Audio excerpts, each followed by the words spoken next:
Kingdom Hearts as a series has a whole lot of similarities to Star Wars Battlefront, especially in my experience and the way I personally got to know the series.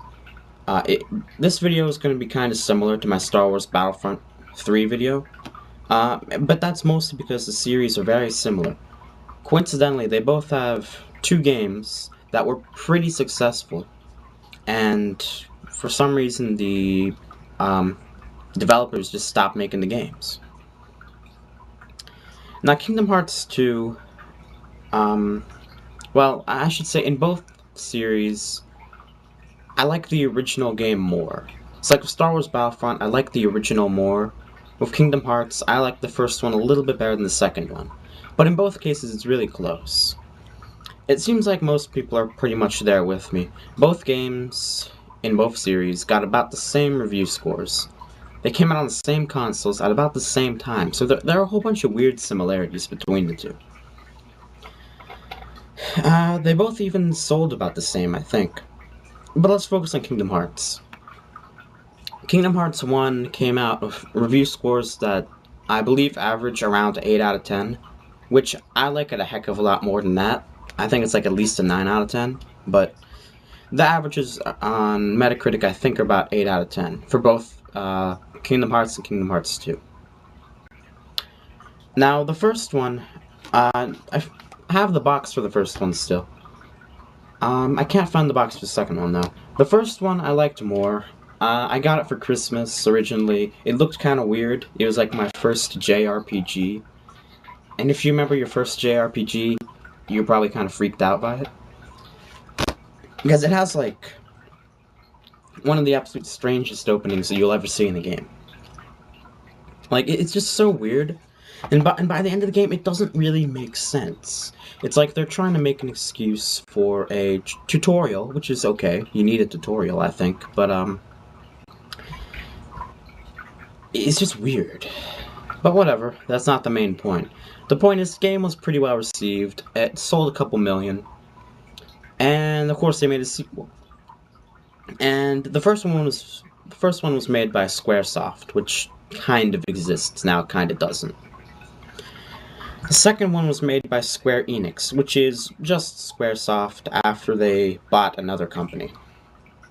But I'm kind of beginning to join that crowd that thinks that their quality went down when they merged or bought Enix. I'm not sure if it was a merger or if they just bought them.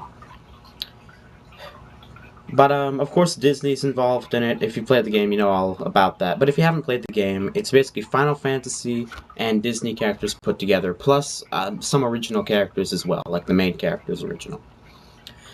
It's a whole lot better than it sounds. Like, the sales were decent, probably because it was from Squaresoft, which is known for all sorts of RPGs.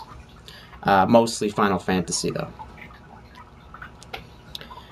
And so eventually the second game came out, made by Square Enix. They did their little, coming together with Enix. And I didn't like that game as much. It got slightly higher review scores, and I actually think it sold slightly better. Probably because word of mouth got around that the first one was actually a good game. But both the games did pretty well in review scores. Like I said, about 8 out of 10 for both of them. Maybe a really small difference. They both sold, a couple million. And they came out in, like, the middle part of the PlayStation 2's life cycle. And they were pretty successful games. And, like, a whole lot of people have been asking for the third game on PS3. Like, I remember back... some of the first videos I ever watched on YouTube were Kingdom Hearts 3 trailers. It turned out that they were trailers for an entirely different Kingdom Hearts game. But Kingdom Hearts is a series that frustrates me for a few reasons. Like, with Star Wars Battlefront, I can understand having some development problems, like they don't even know exactly who's going to make it. I think they figured it out now. But it's jumped from developer to another one, all over the place. Square Enix knows that it controls Kingdom Hearts. There's no way anyone else could make it but Square Enix. Obviously, Disney also has to be on board, for all the character licenses. But the thing is, when, like, so why hasn't the game come out, you know? We know who the publisher is, we know who the developer is, we know Disney has to be on board. We know what the game's gonna be like even, you know? I mean, there hasn't been a PlayStation 3 Kingdom Hearts game. But at the same time, I mean, the gameplay probably wouldn't change that significantly from the PS2 versions. They've already got a pretty solid story. They got a pretty solid gameplay system in there. So it's like they've already got the basic system set up. We know who's making it. We know it'll sell well. We know it'll get at least decent reviews. So it's kind of weird that it hasn't happened yet. And yet, even while this is going on, they are making Kingdom Hearts games, but not for the PlayStation 3, and not Kingdom Hearts 3. Kingdom Hearts as a series frustrates me because it has significantly more spin-off games than it has actual, I'll call them main games in the series. The only two main games are Kingdom Hearts 1 and 2. I can't even keep track of all the spin-off games, but there are probably at least 5. I mean, in some cases it depends what you consider a game and what's more of, like, just a little side thing. But it seems as though it would be logical for Square Enix to make a Kingdom Hearts 3 for the PlayStation 3, because they haven't released a Kingdom Hearts game on current-gen consoles. Now, there's been controversy over whether it'd be on the Wii, or the PS3, or 360, or go multi-platform. At this point, I don't care, I just want the game. So if it's multi-platform, I don't care. Traditionally, the games were exclusive to PS2. Kingdom Hearts 1 and 2 are both exclusive. But then the spin-offs were multi-platform. So it seems like Square Enix is going in that direction. They've already made Final Fantasy go multi-plat. It seems like that's probably what they would do. I'm not saying I like that idea necessarily, but it seems like that's what they do, and as long as they made the game, I wouldn't really care. There's some rumors going around about it being exclusive to the Wii. That's just stupid. I understand, like, a little bit of the attempt at logic there, because, like, you think, like, the Disney audience is on the Wii, but that's not necessarily true, and it's not just aimed at the Disney audience. I don't think they would do that. So far, Square Enix has not really showed too much love to the Wii. They are beginning to warm up to the 360, though. So just like Star Wars Battlefront, this game has a pretty solid, almost cult following. Like, there are some people like me who really like it, like 9 out of 10, 9.5 out of 10 types, stuff like that. The average rescores were lower, but there's a group of people who really, really, really love it. For me, it's probably partially because it was one of those games, along with Star Wars Battlefront and, like, Ace Combat, that kind of are like transition games from being a casual gamer to a hardcore gamer. Because, like, if you're a casual gamer, you can enjoy this game. But if you're a hardcore gamer, you'll find a bit more to it, and you'll get more of the Final Fantasy references, and you'll enjoy that side of it more. So the speculation now is that Square Enix decided that Final Fantasy is worth a lot more money than Kingdom Hearts, which is probably true, but it's weird because they managed to develop, like, game after game after game, like, every year. They make an insane number of games over there. It seems like Kingdom Hearts 3 should be among them. You know, seeing as how they're making, like, 20 Final Fantasy spin-offs, 10 Kingdom Hearts spin-offs, it doesn't seem like it'd be that hard to make Kingdom Hearts 3. That's about the extent to what I know about this. There have been rumors all over the place. There are, like I said, because of the cult following this game has, there are websites out there like KH3, I think it's .org, might be .com, but it's like they keep track of all the rumors about when it will come out.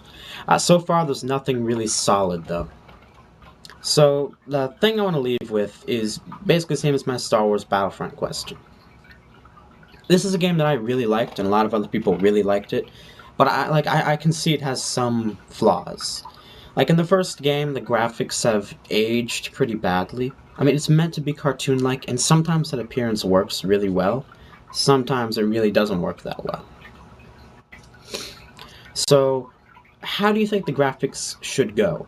it looks like, to me, based on trailers I've seen for other games, that Square Enix is not really sure if it wants to go for a more cartoonish look, or with um, a more serious, realistic look.